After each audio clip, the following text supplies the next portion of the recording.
और आप सबके आगे चक्रवर्ती मालिक का अंश आपकी सूरत आपकी आत्मा वजूद आपकी जीवात्मा है, उसको प्रणाम करता हूँ। पवित्र जीवात्मा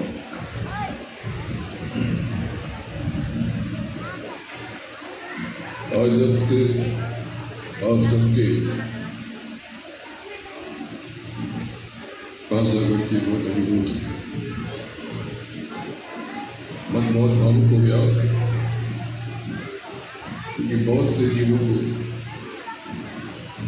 बहुत जन्मों से बताता रहा कि चलो, लेकिन जब से आप नीचे उतारे गए आप जी रहे हैं।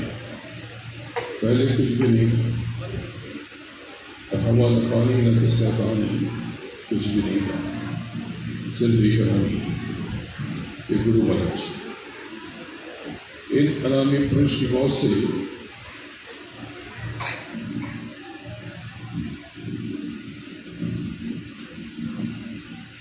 शब्दों का विस्तार हुआ और यह अनोखा पृथक पृथक संसार हुआ। इनकी मौत से अगम अलग और सत्य एक प्रकट। आज तक कभी भी अनामी का भेद नहीं खोला गया, लेकिन गुरु महाराज ने कहा कि मेरे बच्चों को मेरा भेद बताओ, इसलिए मुझे नहीं जान पाएंगे।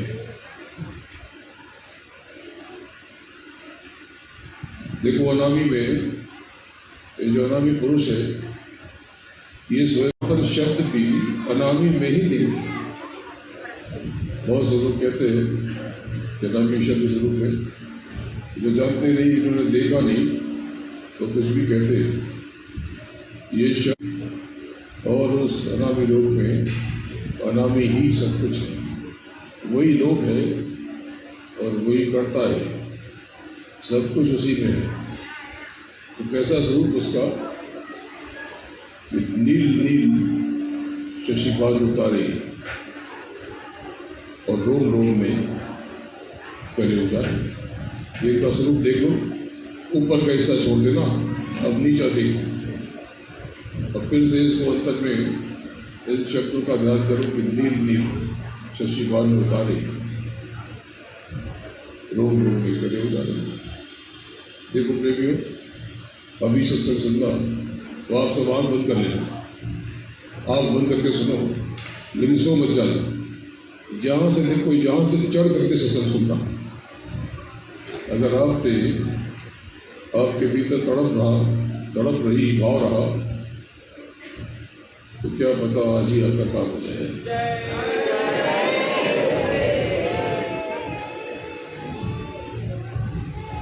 ये अगम अलग और सत्य, अगम और अलग में शब्द तो है, पर वह कोई रचना नहीं है, और उसका भी स्वरूप ऐसा कि उसकी व्याख्या नहीं हो सकती। पर मैं आपको बहुत कुछ वेद बोल के जाऊंगा जो संत मत के पुस्तकों में नहीं लिखा और महापुरुषों ने जाहिर तौर पर नहीं बताया। इस देह में आपको मैं वो सब कुछ बता के जाऊंगा, और अगर आपने मेरा साथ दे दिया तो मालिक की मौज ऐसी है तो वो आप सबको ले जाने के लिए तैयार बैठे हैं। बात को समझो, यही गुरु है, दूसरा कोई गुरु न होगा। तो मैं क्या हूँ? मैं गुरु नहीं हूँ, मैं तो अपने गुरु के चरणों में रज हूँ। लेकिन मैं क्या हूँ, ये जानने के लिए आप पहले ये जान लो कि आप क्या हो। अरे आप तो मालिक का अंश, छोटे मोटे प्रभु तो आप भी हो, फिर आपकी ये गति और दुर्गति क्यों है? सिर्फ इसलिए कि आपको अपना पता नहीं है, आपको सदगुरु का बोध नहीं है, इसलिए आप प्रभु को नहीं जानते। अगर एक बार लगन लग जाए, लौ लग जाए, आप अपने मित्र उत्तरों को जान जाओ और सदगुरु के चरणों में शीश दबा करके आप ऊपर की तरफ चढ़ो तो सारा भेद खुल जाए और दूध का दूध पानी का पानी हो जाए। तो ये जो सत्य है ये बड़ा अनोखा मंडल है, यही अकाल तख्त है और यही पूर्ण ब्रह्म का स्थान और यही अमरपुरी है, यही अमरपुरी है। यहाँ पर सुनते हैं अपने मालिक के साथ आनंद है, यहाँ पर सुनतों का समंदर है कि धरती में जो समंदर देखते हो ये समंदर कुछ नहीं, ये समंदर कुछ भी नहीं, वहाँ पर सुनतों का समंदर है। वहाँ पर मालिक बड़े आनंद से अपने सुनतों के साथ विराजमान है। उसका रूप स्वरूप कैसा बता दिया उन्होंने कि कोटिन सूरज चांद सितारे लोग करे जा रहे। यहाँ पर समुद्र की दो धाराएं, एक महीन सी सीधी उठती हुई किसी मीनार की तरह और एक मोटी सी किसी बीन की तरह उभार लेती हुई ऊपर की ओर उठती जैसे कोई गुंबद हो। इसलिए सल्तनत के जो मंदिर होते हैं उसमें मीनारें भी होती हैं और उसमें गुंबद जैसी कई सारी आकृतियाँ होती हैं। जहाँ जहाँ पर हक की सत्य की उपासना आराधना होती है वहाँ पर स्वरूप ऐसा ही मिलेगा, लेकिन आपको बताया नहीं गया। तो मालिक ने 16 निर्गुणों को प्रकट किया और नीचे और उसके बाद शब्दों का विस्तार हुआ और सत्य से लेकर के शून्य तक पूरी रचना रच दी गई और उसके पश्चात बहुत समय के बाद शून्य से लेकर के सहस्त्र तक और ऊपर से सतलोक से सारे मसाले नीचे उतार दिए गए। ये जो मसाले आपके नीचे हैं इस जमीन में, इस संसार में, ये सारे मसाले आपके लोक से आए, आपके लोक से। तो आपके लोक का तत्व क्या है, मैं ये सब आपको बताना चाहता हूँ और दिखाना चाहता हूँ। ये सब कुछ आपको बोध कराना चाहता हूँ। इसके लिए आपको अपने भीतर जाना होगा और मालिक के चरणों में स्वयं को अर्पित और समर्पित करना होगा। बिना स्वयं को आप अर्पित समर्पित किए आप अपने घर तक पहुँच न सकते। ये मार्ग संत मत का है, आध्यात्म का है। यहाँ पर सब कुछ प्रेम से होता है, इसलिए संत मत में शिष्य नहीं होते, यहाँ प्रेमी होते हैं, प्रेम करने वाले। तो बात को बहुत समझो। मालिक ने 16 निर्गुणों को प्रकट किया और उनको नीचे अलग अलग मकान। नवी आँख बंद करते हो तो आपको अंधेरा दिखाई देता है। क्यों? क्योंकि ये सब कर्मों का जखीरा है। जब नीचे आप उतारे गए तो नीचे के जो निज़ाम के जिनका निज़ाम ने इसके हाथ में वो वक्त है, वही समय और वही काल पुरुष, इन्हीं को ईश्वर कहते हैं, इनको तीर्थंकर कहते हैं, इनको सनत गॉड कहते हैं, इनको अल्लाह अलैहि वसल्लम कहते हैं। यही नियम और यही निरंजन है। इनके बारे में बहुत कुछ बताऊंगा, लेकिन पहले आप समझ लो कि आप अपने घर जाओगे कैसे। तो जिनको नाम का दान मिला है उनको तो पता है, और जिनको नाम का दान नहीं मिला उनके लिए नाम तो फिलहाल जय होते हुए, लेकिन जिनको नाम का दान नहीं मिला तो चिंता न करें, जल्दी ही उनको रास्ता मिलेगा, जल्दी ही उनको मार्ग मिलेगा। देखो प्रेमियों,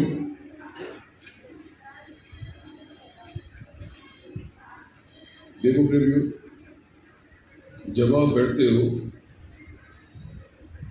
तो सबसे पहले गुरु महाराज का स्मरण करें।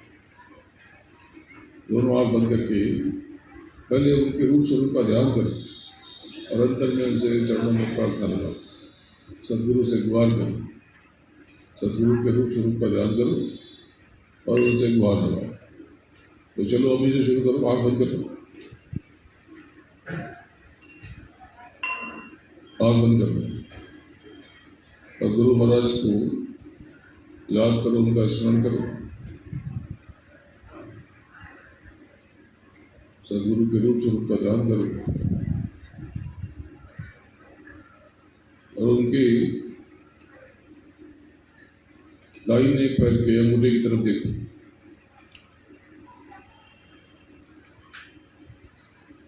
अब उनकी आंखों में निहारो,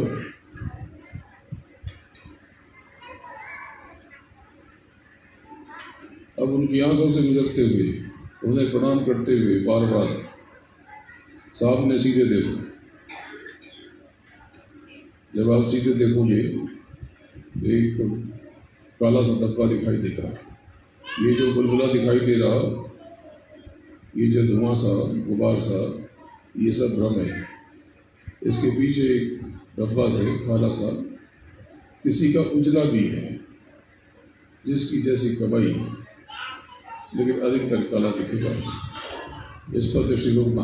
आपके हृदय से सिसकी निकलेगी, क्योंकि यहाँ पर जाकर आपको अपने सदगुरु का, गुरु महाराज का असली परिचय मिलेगा, आपको उनकी असली हैसियत का अंदाजा होगा। ये जो प्रकाश प्रस्फुटित हो रहा रंग बिरंगा अनोखा सा, ये उस सदगुरु के, गुरु महाराज के अंगूठे के बारीक से नाखून के टुकड़े से हो रहा है। इसी को इस्लामी फकीरों ने कहा ये दूज का चांद है, हमने कहा ये चरण कमल है, ये नाथ द्वारा है, ये पुंगी फल है, ये पिंड का 10वां द्वारा है, ये नैवेद्य है, नारियल है, सुपारी है, यही कुंज गली और यही मधुबन और यही बट वृक्ष जहाँ पर बैठ करके बुद्ध ने साधना की। कोई झाड़ नहीं, कोई पेड़ नहीं, कोई वृक्ष नहीं, ये बट वृक्ष आपके भीतर है।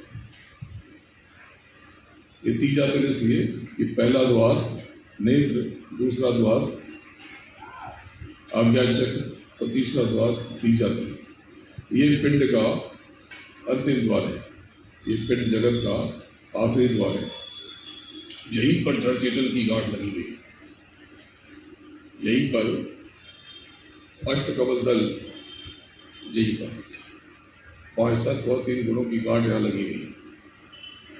जब इस गांठ को खोल करके सदगुरु के दया लेकर आप आगे बढ़ोगे तो आगे एक बहुत पारदर्शी दरवाज़ा है, लेकिन उसमें से बाहर निकलना संभव नहीं बिना गुरु की दया के। जब गुरु की दया घर लेके आप आगे बढ़ते हो तो ये जो दरवाज़ा है, इसी को संतों ने पंच किवाड़ कहा। इस पंच किवाड़ के आगे जाकर के जब ऊपर चलते हो तो ऊपर भी उल्टा है जगत है, वो जगत उल्टा नहीं है, या ये जगत उल्टा नहीं है, आपका जगत उल्टा है। तो वहाँ पर जब आप पहुँचोगे तो हैरान रह जाओगे, क्योंकि नीचे तो ये स्थूल जगत छूट गया तो 5 तत्व का है। ऊपर जो जगत है वो 70 तत्व का है, 5 ज्ञानेंद्रियाँ, 5 कर्मेंद्रियाँ, 3 गुण और 4 तत्व है। यहाँ पर आपको ढेरों मंडल, जैसे आप देखो मृत्युलोक में आपको सूरज दिखाई पड़ता है, चांद दिखाई पड़ता है, और दूरबीन से देखोगे तो ग्रह भी दिखाई पड़ते हैं, और नंगी आंखों से तारे सितारे चमचमाते हुए दिखाई पड़ते हैं।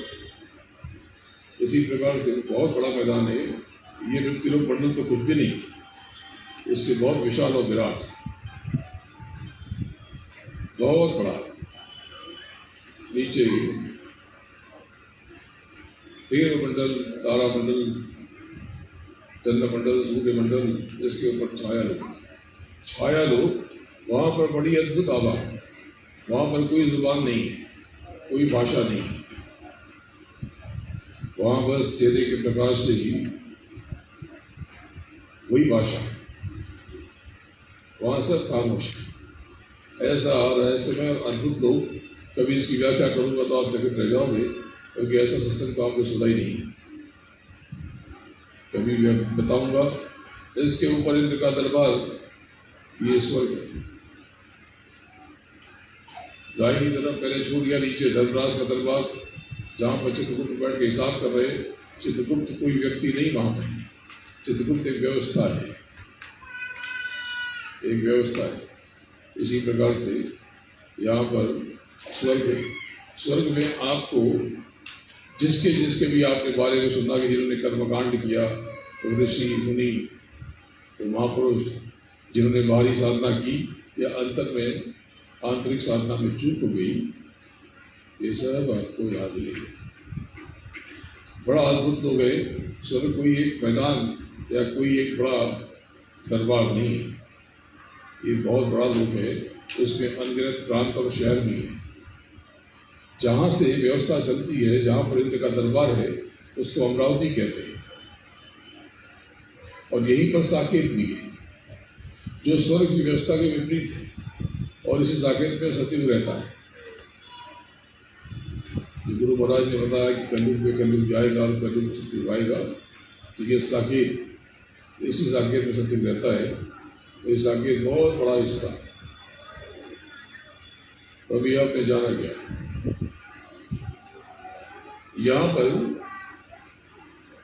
यहाँ भी शब्द है लेकिन अनोखे। यहाँ पर शब्द की धार कौन सी, तो एक ऐसी महीन सी ध्वनि जो उभर रही है, ऐसा शब्द जो फैल रहा, जैसे वो चीज सीने को चाक करता हो, जैसे कोई चीज खुरुस दे। वो आवाज किस प्रकार की है, स्वर की आवाज आज तक महापुरुषों ने आपको बताई नहीं, लेकिन गुरु महाराज ने कहा कि इनको अपना वेद बता दो, नहीं तो ये तुम्हें पहचान नहीं पाएंगे और ये गफलत में रह जाएंगे और ये फिर से जीती हुई बाजी हार जाएंगे। तो वहाँ पर ध्वनि कैसी, स्वर्ग में स्वर्ग की जो ध्वनि है वहाँ पर क्लिंग क्लिंग। आपने सुना होगा कि वहाँ पर देवता सुरापान करते हैं, ये गलत है। वहाँ कोई शराब नहीं है। अरे ये शराब वहाँ कैसे हो सकती है, तो स्थूल शराब है। और वो जगत तो पारदर्शी है, 5 ज्ञानेंद्रियाँ, 5 कर्मेंद्रियाँ, 3 गुण, 4 तक वो पान करते हैं सुर का। सुर और सुरा में फर्क है, ये सुरा नहीं है, ये असत्य है। जब आप चढ़ोगे तो देख लोगे, और उस सुर में इतना नशा है, ये नशा कुछ भी नहीं। और वहाँ पे जितने भी इंद्र के दरबार में जितनी भी सुनते हैं सब इंद्र हैं।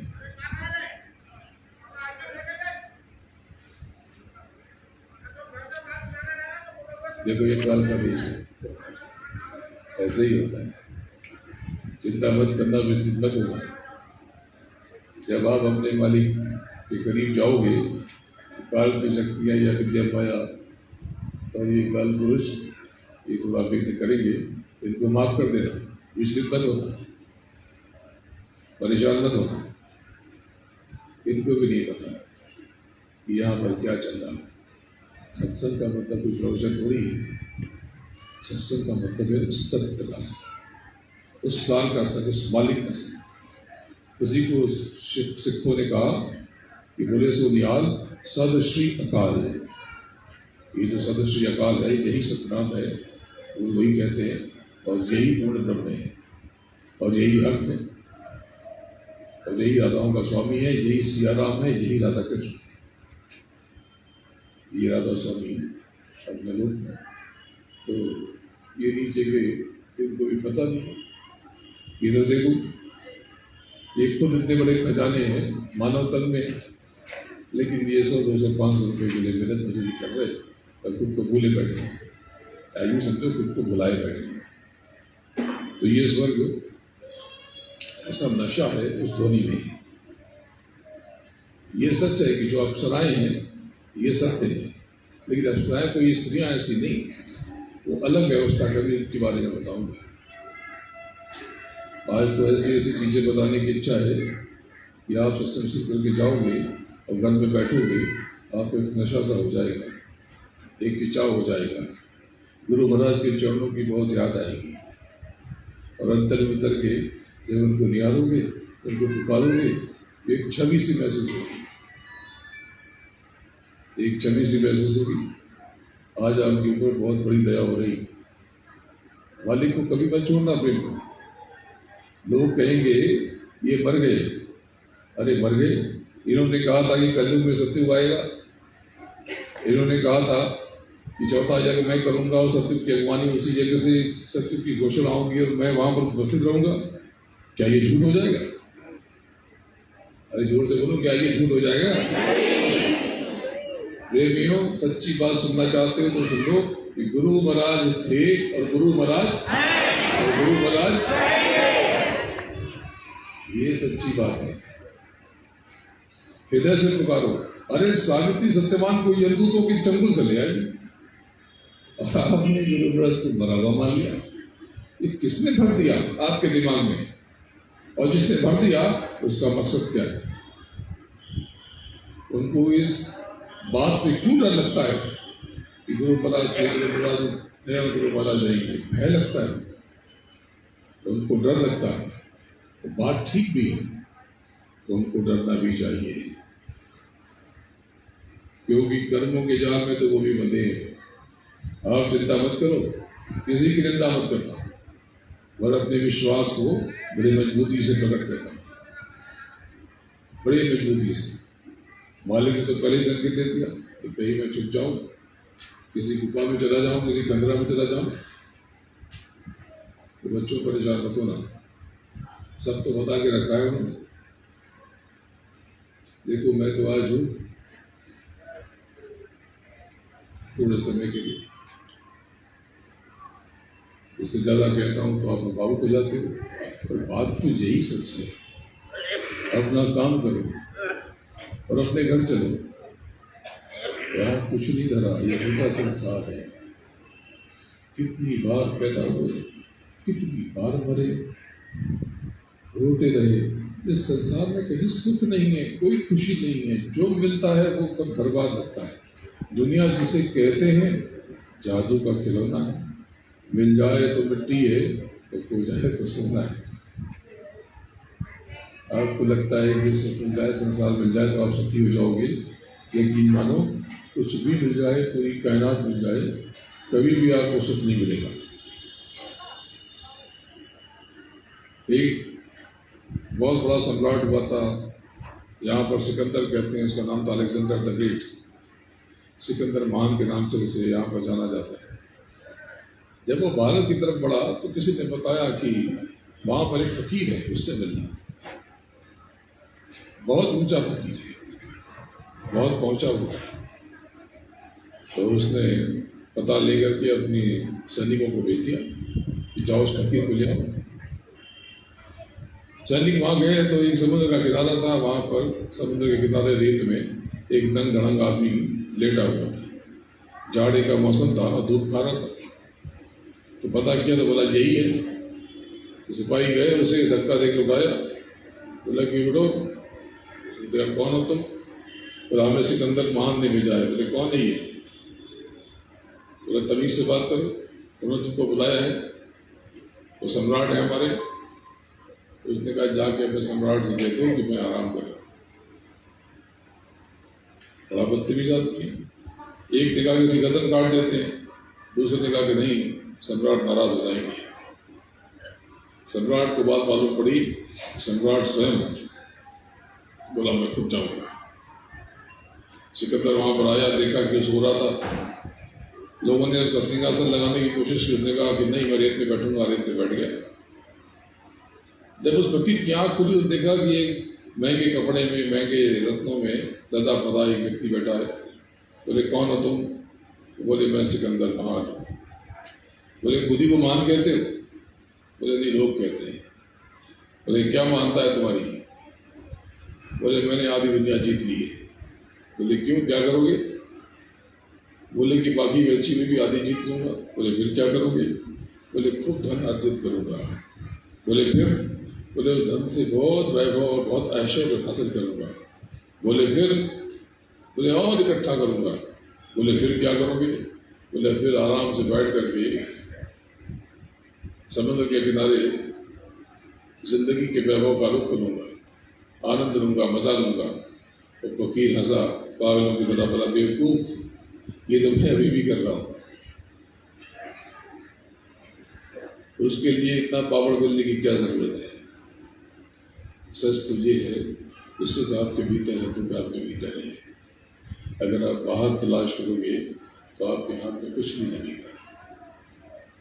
शादियां होती हैं, नाच गाना होता है, कितनी उम्मीदों से वर वधू मिलते हैं और 2 महीने के बाद, महीने के बाद या कुछ समय के बाद लड़ाई झगड़ा शुरू हो जाता है और तलाक हो जाता है। क्यों तलाक हो गया? इसलिए कि वो सुख और वो आनंद उस रिश्ते में ढूंढ रहे थे जो उनके भीतर था। उसकी तलाश उन्होंने बाहर की। जब कोई संबंध बनता है, जो भी क्षणिक आनंद बनता है, वो बाहर नहीं मिलता, अपने भीतर आनंद होता है। अगर तनाव हो जाए तो आप 5 स्टार में रहो, आपको कुछ नहीं मिलेगा। अगर आपको तनाव हो जाए, तबीयत खराब हो जाए, तो अच्छे से अच्छा खाना हो, आपको उसका रस नहीं आएगा। सच्ची बात यह है कि संतुष्टि में सबसे बड़ा सुख है। सब कुछ संतुष्टि में है, सब कुछ अपने भीतर है। असली जो धन है, जो गहना है, वो प्रेम है, दया है, करुणा है, क्षमा है, क्षमता है। इसका वर्णन करो तो ऊपर स्वर्ग में बहुत अद्भुत और रचनाएं, कभी इसके बारे में आपको बताऊंगा। इससे बाहर निकल करके तमाम तरह तरह के लोग, अगर उनकी व्याख्या करूं तो आप यही रह जाओगे और आपके भीतर आकर्षण जाग जाएगा। इसके बहुत ऊपर वैकुंठ का हिस्सा, लोग समझते हैं वैकुंठ में केवल विष्णु रहते, गलत है। वैकुंठ के शुरुआती मुहाने में शंकर का लोक है, शंकर का।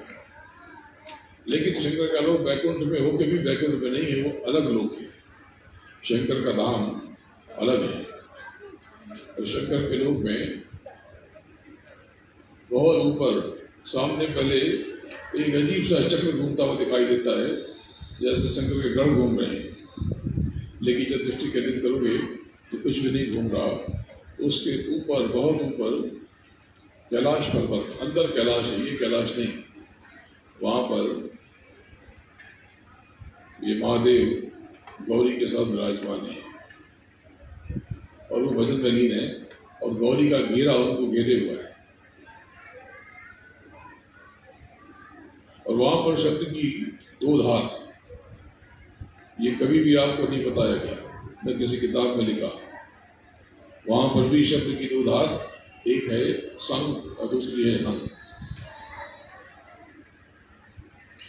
कुछ लोग इसी को स्वंग कहते हैं, ये स्वकार नहीं है। इन्हीं को महाकाल कहते हैं कुछ लोग ब्रह्म में। ये महाकाल नहीं है। महाकाल तो ऊपर, ऊपर महाकाल और नीचे काल, नीचे काल ऊपर महाकाल और इसके बीच में सारा पसारा, और काल महाकाल के ऊपर अकाल। अकाल यानी सत्य, यानी सार, यानी राधा सुनी। तो ये जो शंकर का लोक है, ये बहुत विलक्षण है। इसमें जितनी भी सूरतें सब शंकर। और नीचे शंकर के लोक के चारों तरफ रैरव और भैरव का लोक है। ये भी आपको पता नहीं था।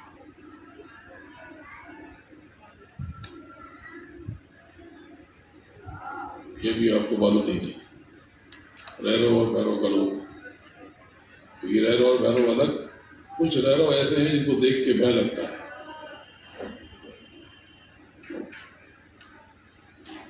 कुछ रैरव ऐसे हैं जिनको देख करके भय लगता है, इसलिए इनको भैरव कहते हैं।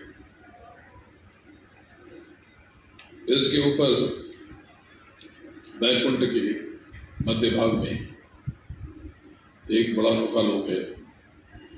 वो ब्रह्मा का लोक है, जहाँ पर अंदर में ब्रह्मा सावित्री के साथ विराजमान है। इन पे जो शब्द की तार है वो आनंद, ओंकार नहीं है, वो है आनंद। और ये सारी जो दुनिया है नीचे के मंडलों में, ये संघ हो चाहे अंग हो, ये टूटती हुई लंबी तान नहीं है। लंबी तो है लेकिन इतनी लंबी नहीं। जब आप चक्रों को पकड़ोगे, ऊपर चढ़ोगे, तो आपको जो झंझनाहट सुनाई देगी उसको तान के जब आप ऊपर चढ़ना, जितनी लंबी लंबी तान सुनाई दे उतनी ऊपर की, और जितनी टूटती तान सुनाई दे उतनी नीचे की। और जंजीर द्वीप के मंडल में भी जो नीचे के जो मंडल हैं वहां पर टूटती भी तान है, लेकिन जो ऊपर वैकुंठ धाम और उसके ऊपर आद्यामा शक्ति उपस्थिति का धाम, यहाँ पर जो ध्वनियाँ हैं वो बहुत लंबी तान है, इन सबसे बहुत गुना लंबी। यहाँ पर सबकी आयु एक सी नहीं है। तो नीचे सबसे छोटी इकाई है और ऊपर जो सबसे बड़ी आद्यामा शक्ति, इनकी आयु में जमीन आसमान का फर्क है। और सबसे छोटी इकाई में और ब्रह्मा विष्णु महेश की आयु में फर्क है। लेकिन सबसे छोटी इकाई जो है, आप जिसको भूत प्रेत भी कह लो, ये भी लिंग शरीर में, ये नरकों में ऊपर से दक्षिण की तरफ देखोगे तो ये नरक भी, और ऐसे ऐसे नरक हैं ये आप देख के दहल जाओगे। अगर आपने पूर्वज नरकों का दर्शन कर लिया तो आप सिहर जाओगे और आप भजन में कभी नहीं बैठ पाओगे। वो तो पक जाने के बाद दर्शन किए जाते हैं। जिससे भूल हो जाए हमसे भूल चूकता हो।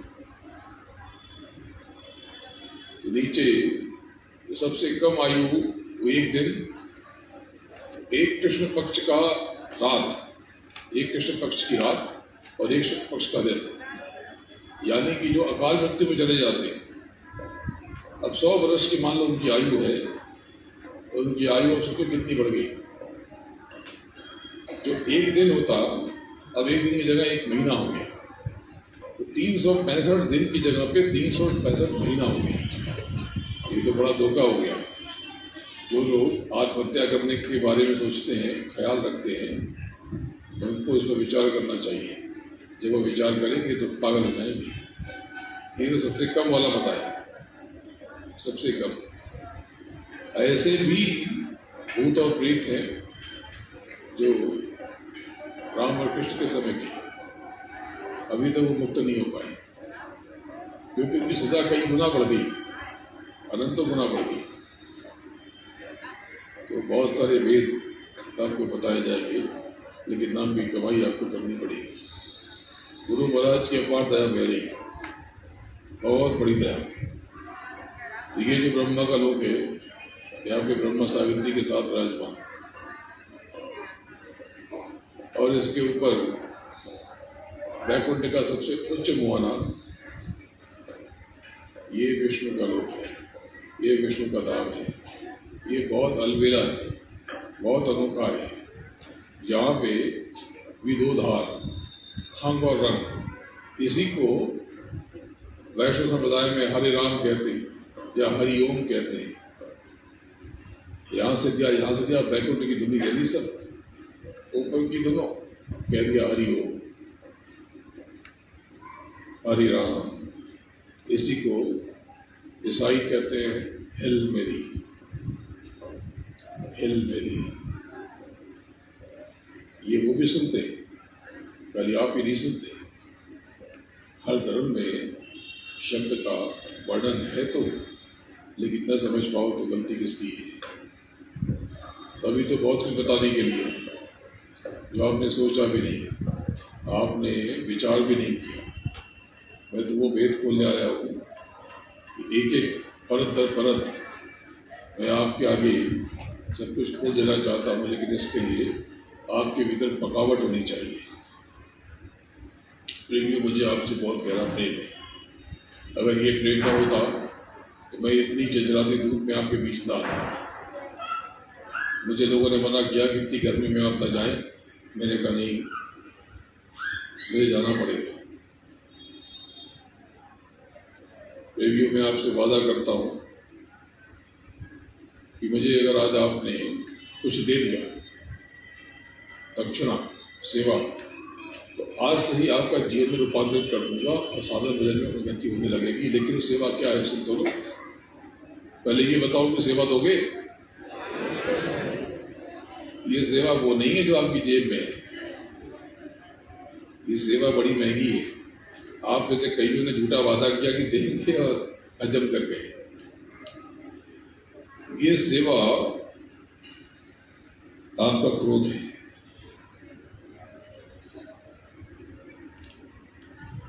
आपका आवेश है, ये अपशब्द है जो आप अपने परिजन पर निकालते हैं।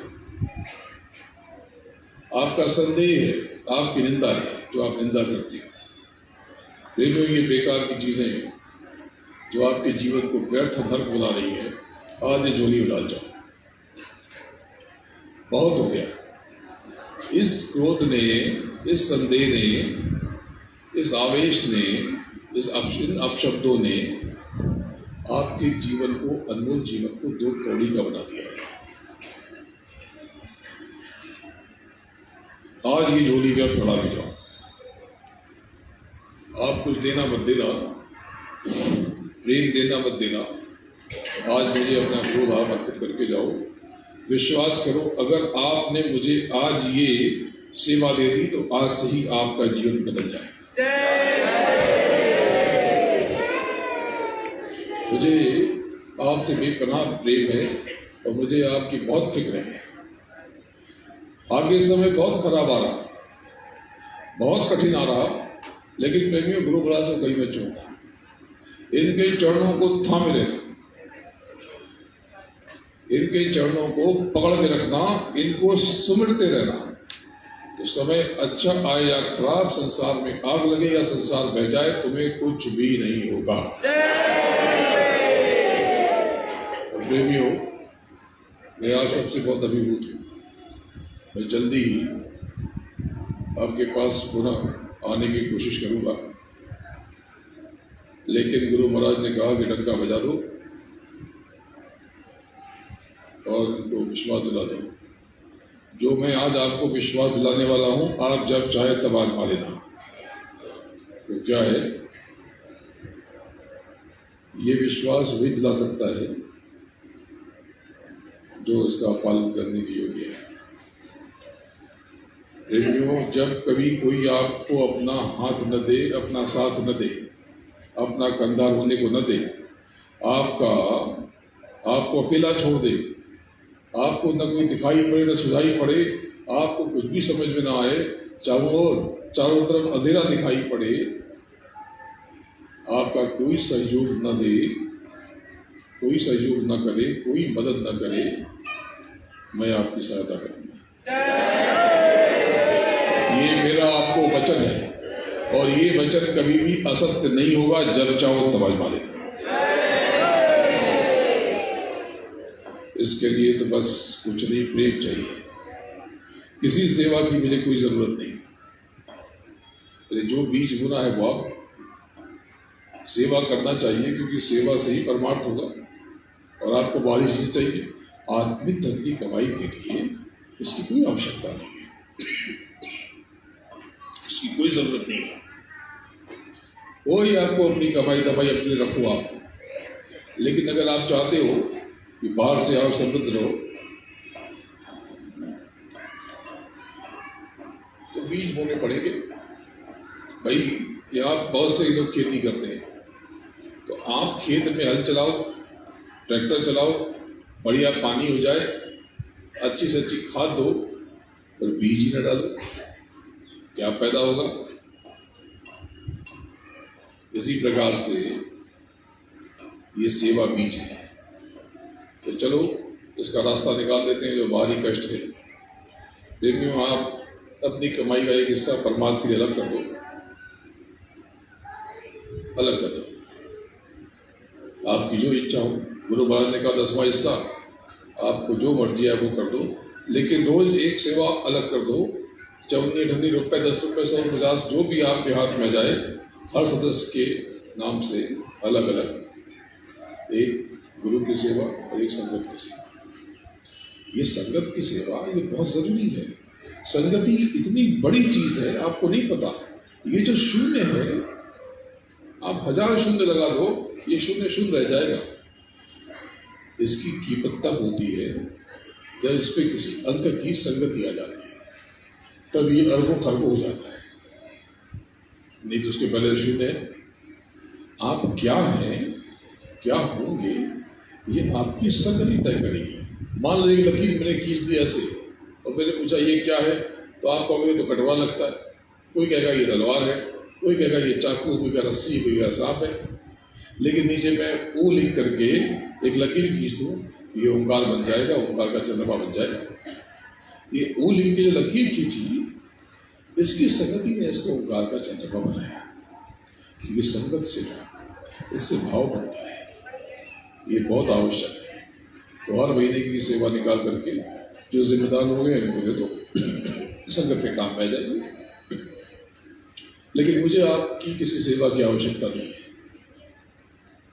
अगर आप ये समझते हो कि आप मुझे देना चाहते हो, आप मुझे क्या दोगे? अगर मैं कुछ आपको दे सकता हूं तो मसनू का हो जाए। लेकिन बात यह है कि ये सब आपके लिए है, ये पूरी व्यवस्था आपके लिए है। मेरे पास जो थोड़ा सा समय है, इसमें आप मेरा काम दे दो, वरना मेरे जाने के बाद में आप मूर्ति बनाओगे, उसमें दूध दही चढ़ाओगे, उससे हुआ क्या? जब चिड़िया चुग गई थी तब पछताए क्या होता। तो अभी भी कुछ नहीं बिगड़ा। बाकी चीज़ों को अपनी जगह रखो, इसके पीछे मत भागो, किसी मान अपमान से मत घबराओ। देखो, मान और अपमान दोनों एक सिरे के दो पहलू हैं, एक इधर एक इधर। ये मान, ये अपमान, ये अच्छा, ये बुरा, ये लाभ, ये हानि। तो मैं आपके जीवन से बुरा हटा दूंगा, हानि हटा दूंगा, लाभ हटा दूंगा। लेकिन जब मैं आपके जीवन से हानि हटाऊंगा तो प्रेम में लाभ भी खत्म हो जाएगा। जब मैं आपके जीवन से आपका अपमान हटा दूंगा तो आपका सम्मान भी पूर्ण मिल जाएगा। जब मैं आपके जीवन से सब बुरा बुरा मिटा दूंगा तो आपके जीवन से अच्छा भी मिट जाएगा। ये जीवन में जो कुछ भी आप भोगते हो, आपका अपना खाता है। आप कहते हो जो गुरु महाराज की मौज वैसा होगा, अरे क्या कहते हो? गुरु महाराज का पक्षपाती है कि आपका बुरा करेंगे, किसी का भला करेंगे? अरे भाई, ये तो आपके अपने कर्म है, ये आपके अपने कर्मों का चक्कर है। इसमें गुरु महाराज कहाँ से आए? वो दयालु दयाल, वो रहमान आपके ऊपर रहम करने के लिए बेकरार है। वो सदगुरु दोनों हाथ फैलाए आपको स्वयं में मिलाने के लिए, आपका आलिंगन करने के लिए तड़प रहा है। धूल में, मिट्टी में, गर्मी में, सर्दी में, बारिश में दर दर भटक रहा है। किस लिए? अगर वो मान लो कि वो साधारण व्यक्ति भी होता तो अपने जीवन में तो सुखी था, उसके जीवन में सब कुछ था, फिर वो क्यों जंगल जंगल गाँव गाँव भटक रहा है? इसलिए कि वो अपने बच्चों से बहुत प्रेम करता है। बस हो गया प्रेमियों, अब अपने घर चलो, अपने धाम चलो, अपने लोग चलो, अपने मालिक के पास चलो। अपने राधाओं के, ये जो राधाएं ऊपर, ये नीचे एक धारा उतारी गई सुरतों की, एक धारा में सुरत उतारी गई और अपने मालिक के पास जाने की व्यवस्था को राधा कहते हैं। तो अपने राधा स्वामी के पास चलो। तो मालिक आपके दर्शन के लिए, आपको समय मिलाने के लिए बेचैन है, बेताब है, बेकरार है। ये संसार झूठा है, ये संसार कुछ भी नहीं है।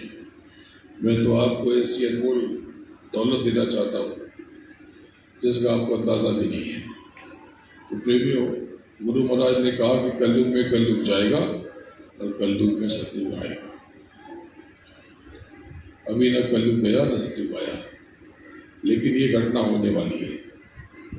जो उनके वचन थे कि मैं चौथा यज्ञ करूँगा, यकीन मानो वो चौथा यज्ञ करेंगे।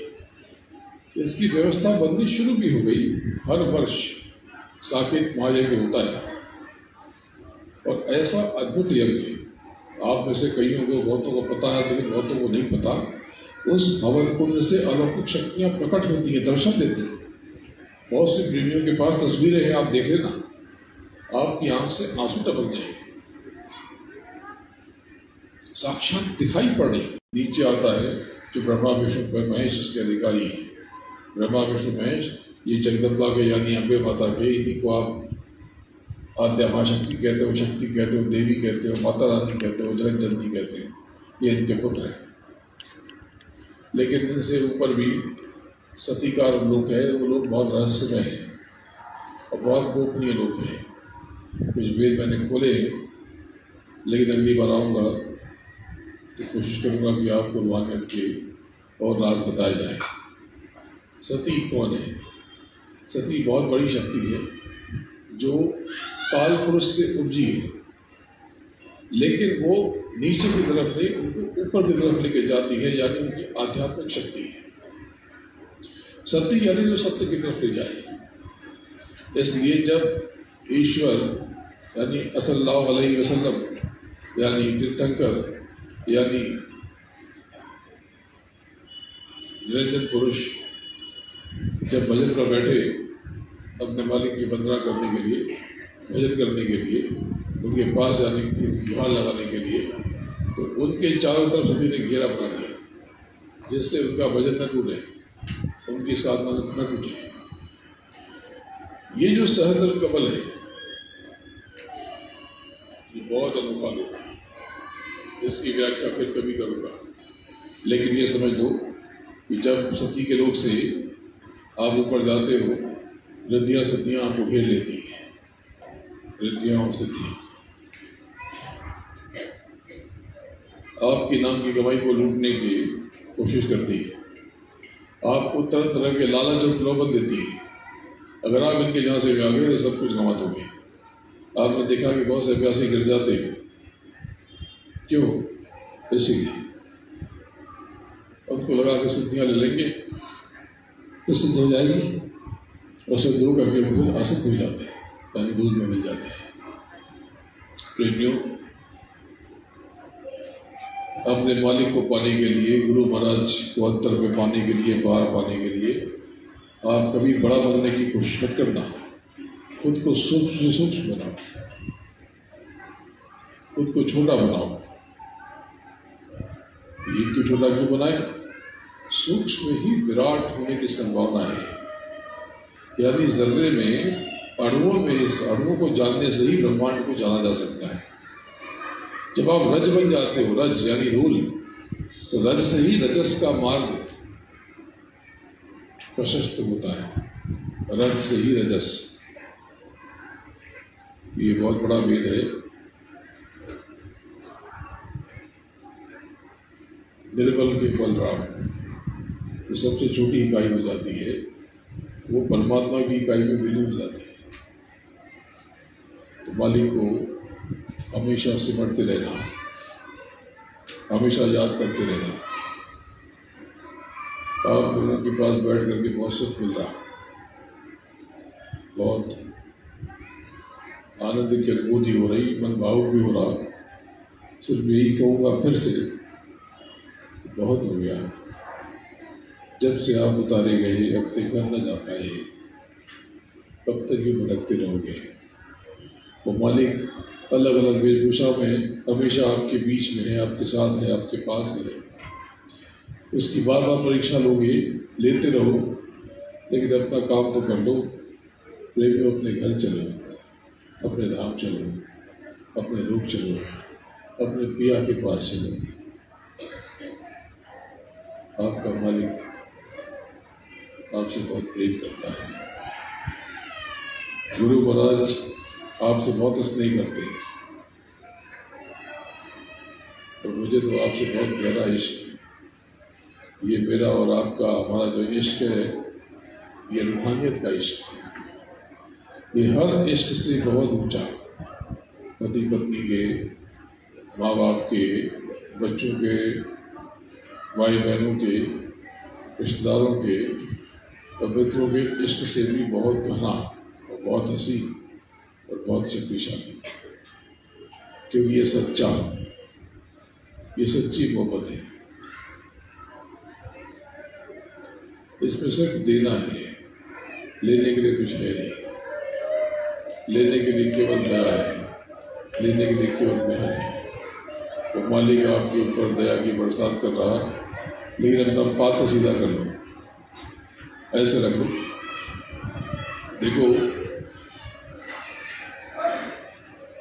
ये जो आपका लोक है, आपको बताया कि ये 2 धाराएं, ये लंबी लंबी मीनारें सी और ढेरों गुंबद। कितने कैसे गुंबद?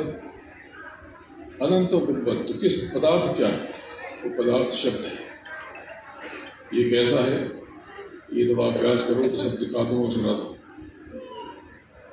चारों तरफ गुंबद ही गुंबद, गुंबद ही गुंबद, गुंबद ही गुंबद, और लंबी लंबी मीनारें, बहुत लंबी मीनारें। ऐसा अनोखा लोक, ऐसा दिव्य लोक पूरी कायनात में कोई दूसरा नहीं है, कोई दूसरा नहीं है। एक बार आप दर्शन कर लिया तो आपका मन कहीं भी नहीं लगेगा। मैं चाहता हूँ कि इन स्वभाव पुत्रों के वेद आपके पास समय समय पर खोल दो, लेकिन इसके लिए थोड़ी सी पकावट कर लो, थोड़ा खुद को पका लो, थोड़ा अभ्यास कर लो। और मैं तो आपका सेवक, आपका दास हूँ। मेरा अपना होना कुछ नहीं है, मैं तो आपके लिए ही हूँ। मैं तो सिर्फ आप और आपके लिए पे हूँ, वरना मेरा होने का कोई अर्थ ही नहीं है, कुछ भी नहीं। मुझे आपसे बहुत प्रेम है, बहुत ज़्यादा। अब कैसे दिखाऊं? सीधा अगर आप देख सको तो सीधा पढ़ के दिखाऊं, जिस भी प्रकार से समझो। अगर प्रेम न होता मैं आपके पास न होता। प्रेमियों, ये दुकान दफ्तर का काम करते हुए, खेती संसार का काम करते हुए आप जितना भी समय कभी कभी जो देते हो, बहुत लोग तो खाली बैठते हैं हफ्ते महीने। ये अच्छा नहीं है, ये अच्छा नहीं है। आपको नियमित समय देना पड़ेगा। फिलहाल छोटे समय से शुरू करो, 5-10 मिनट से शुरू करो और धीरे धीरे बढ़ाते रहो, धीरे धीरे उसको आगे ले जाते रहो। जब आप उतरोगे और शब्द की डाल को वहीं पर पकड़ लोगे तो आपके भीतर नशा हो जाएगा, आप आनंद से करोगे। देखो, ये जो आप दुखी हो, सुखी हो, ये सब आपके कर्म है। किसी परमात्मा, किसी प्रभु या भगवान का इससे कोई लेना देना नहीं है। बात ऐसी है कि कर्मों का भोग है, इसको तो भोगना पड़ेगा। तो कोई बात नहीं, आज आप यहाँ से बहुत बड़ी दया लेके जाओगे। आज आपकी किसी एक परेशानी में आपको राहत दे दी जाएगी। चलो ऐसा करो, आँख बंद करो और दोनों हाथ फैला लो। और जो आपकी जो सबसे बड़ी कष्ट है, ये मत कहना कि मालिक बहुत परेशान हूँ, वो दया करेगा और कष्ट बढ़ जाएगा। आप ये कहना कि मालिक तेरी लीला अपरंपार है, तू सर्वशक्तिमान है, तू रहमान है, मेरे ऊपर जरा रहम कर दे। मुझे यकीन है कि मेरी ये जो फला फला परेशानी है, ये आज इसमें मुझे राहत मिल जाएगी। बस एक तेरी दया का दान मिले तो अंतर में उजाला हो जाए। अगर आप ये कहोगे कि मैं बहुत परेशान हूँ, तो कह देगा तथास्तु, आपकी परेशानी बढ़ जाएगी। तो अंतर में कि दुआ लगाओ उनके चरणों पर।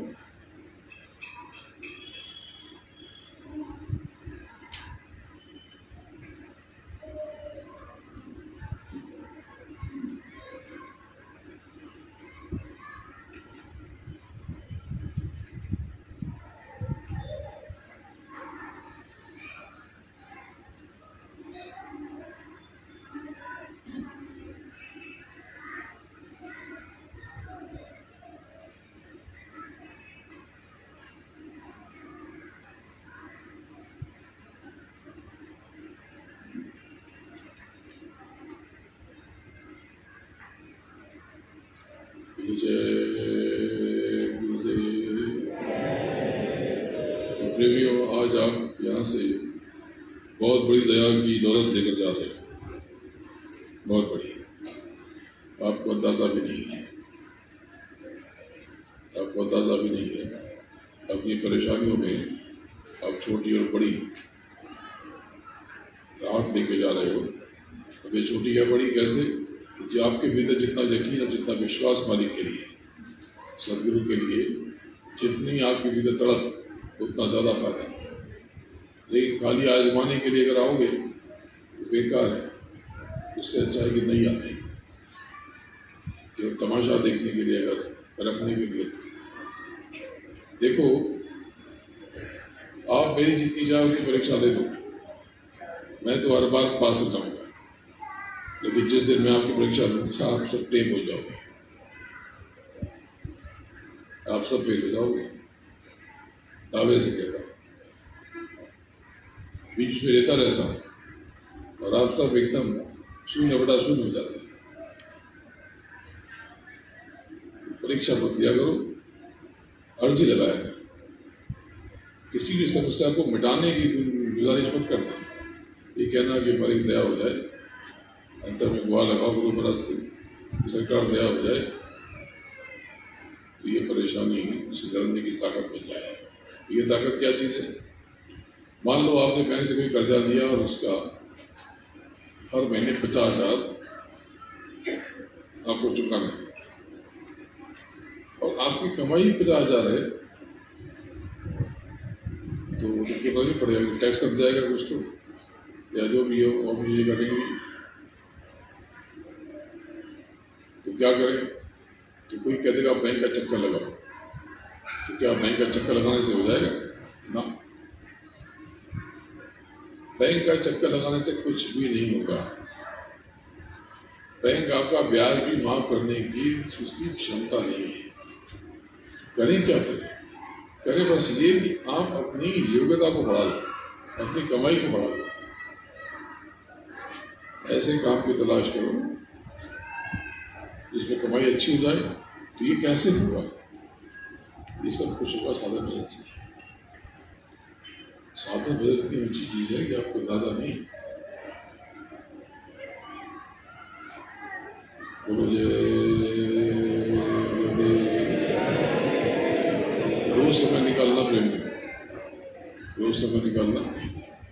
आज से ही अपने भीतर एक जोत जलाओ, तड़प कर मालिक को पुकारो और पूरे देश में डंका बजा दो। इतनी जोर से बजाओ कि जिन्होंने गुरु महाराज को मुर्दा घोषित कर दिया, मरा हुआ मान लिया, वो दहर उठे।